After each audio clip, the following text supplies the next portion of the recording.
हाय अस्सलाम वालेकुम, क्या हाल चाल है आप सबका। उम्मीद है कि आप सब बिल्कुल खैरियत से होंगे। मैं भी अल्हम्दुलिल्लाह बिल्कुल ठीक हूँ। आज हम बनाएंगे गर्मियों के लिए शाही कुल्फा। बहुत ही आसान तरीके के साथ आप इसको घर पे बना सकते हैं और सिर्फ 3 इंग्रेडिएंट्स के साथ। तो चलिए हम इसको बनाना स्टार्ट करते हैं और सबसे पहले हम इंग्रेडिएंट्स को चेक कर लेते हैं। अच्छा जी, इंग्रेडिएंट्स में सबसे पहले हमें चाहिए होगा 1 लीटर दूध। ये 1 लीटर दूध मैंने यहाँ पे नाप के रखा हुआ है। और साथ ही हमें चाहिए होगा कंडेंस मिल्क। इसकी जगह पे आप शुगर भी ऐड कर सकते हैं और ये हम अपनी मर्जी के मुताबिक जितना हमें मीठा चाहिए होगा उतना हम ऐड करेंगे। और ये है खोया, 1 कप मैंने खोया लिया है और ये होममेड है। इसकी रेसिपी आप मेरे चैनल पे चेक कर सकते हैं। और ये चंद एक अज्जा ऑप्शनल है, अगर आपके पास अवेलेबल हो तो आप ऐड कर लें, वरना आप इनको स्किप भी कर सकते हैं। जिसमें कि मैंने थोड़े से बारीक कटे हुए बादाम लिए हैं और ये था इलायची का एसेंस। इसकी जगह पे आप इलायची भी ऐड कर सकते हैं, बाद में आप उसे निकाल सकते हैं। और ये है केवड़ा वाटर, ये हम फ्लेवर को इन्हेंस करने के लिए और खुशबू के लिए ऐड करेंगे। अच्छा जी, अब हम दूध को एक पॉट में ऐड कर देंगे और फ्लेम हम इसके नीचे स्लो टू मीडियम पे रखेंगे और मसलसल चम्मच चलाते हुए हम इस दूध को पकाएंगे। हमने इसमें लगातार चम्मच चलाते रहना है ताकि दूध जो है वो नीचे लगे ना, और थोड़ी ही देर में दूध गाढ़ा होना स्टार्ट हो जाएगा। साइड्स पे जो मलाई आती जाएगी वो हम चम्मच की मदद से उतारते जाएंगे और इसी दूध में उसको शामिल करते जाएंगे। दूध को पकते हुए यहाँ पे ऑलमोस्ट 15 मिनट हो चुके हैं और ये काफ़ी रिड्यूस भी हो चुका है। तो अब हम इसके अंदर खोया ऐड कर देंगे। खोए से इस शाही कुल्फे में बहुत ही ज़बरदस्त सा रबड़ी का फ्लेवर आएगा।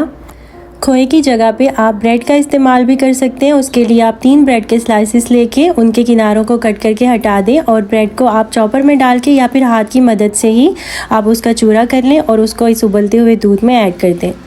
खोया अच्छी तरह से मिक्स हो चुका है, दूध भी काफ़ी थिक हो चुका है। अब हम इसके अंदर ऐड कर देंगे बादाम, जो कि हमने बारीक चॉप करके रखे थे, वो हम इसके अंदर ऐड कर देंगे। और साथ ही हम इसमें डाल देंगे कंडेंस मिल्क। जितना हमें मीठा रखना है उसी हिसाब से हम इसके अंदर कंडेंस मिल्क ऐड कर देंगे या फिर शुगर। यहाँ पर हमारा शाही कुल्फ़े का मिक्सचर जो है वो तकरीबन रेडी हो चुका है। अब मैं इसके अंदर ऐड कर दूँगी 2 से 3 कतरे सब्ज़ इलायची के एसेंस के।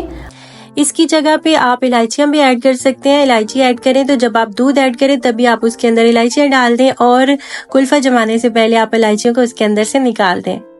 और साथ ही मैं इसमें 1 टीस्पून के जितना केवड़ा वाटर ऐड कर दूंगी और अच्छी तरह से इसको मिक्स कर देंगे। मज़ीद 5 से 6 मिनट हम इसको और पकाएंगे और उसके बाद हम फ्लेम को ऑफ करके इसको ठंडा होने के लिए छोड़ देंगे।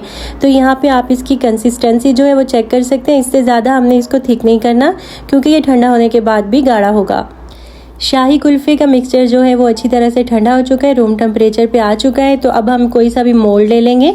मैं इस तरह से ये केक का मोल्ड ले रही हूँ। इसके अंदर अब हम ये सारा मिक्सचर जो है वो ट्रांसफ़र कर देंगे। आप इसको एयर टाइट कंटेनर में भी सेट कर सकते हैं। यहाँ पे सारा मिक्सचर जो है वो मैंने इस मोल्ड के अंदर ऐड कर दिया है। अब इसको ऊपर से प्लास्टिक रैप के साथ अच्छी तरह से कवर कर देंगे। इसके साथ ही अगर आप मेरे चैनल पर न्यू हैं तो जाके मेरे चैनल को सब्सक्राइब कर लें और बेल आइकन को भी प्रेस कर दें ताकि आपको मेरी हर न्यू रेसिपी जो है वो मिल सके। अच्छा जी, अब हम इसको 8 से 10 घंटे के लिए या फिर ओवरनाइट फ्रिज में रख देंगे ताकि ये अच्छी तरह से सेट हो जाए। तो मैंने इसको पूरी रात के लिए फ्रिज में रख दिया था। तो ये देखें यहाँ पे बहुत ही अच्छी तरह से सेट हो चुका है। हमारा मज़ेदार सा शाही कुल्फ़ा जो है वो अब बिल्कुल तैयार है। इसको मोल्ड में से निकाल लेते हैं। फ्रीज़र से निकालने के बाद 5 मिनट के लिए आप इसको रूम टेम्परेचर पे छोड़ देंगे तो ये बहुत ही आसानी के साथ मोल्ड में से निकल आएगा। ऊपर से आप इसको अपनी पसंद के नट्स के साथ गार्निश कर दें। मैं पिस्ते के साथ कर रही हूँ। गर्मियों का मौसम स्टार्ट हो चुका है और गर्मियों में हम सब का कुछ ठंडा ठंडा खाने का दिल करता है, तो उसके लिए आप ये ज़बरदस्त शाही कुल्फ़ा घर पे बना सकते हैं। अब मैं आपको इसके पीसेस भी कट करके दिखा देती हूँ। बहुत ही ज़बरदस्त से इसके पीसेस जो हैं वो कट हो जाएंगे।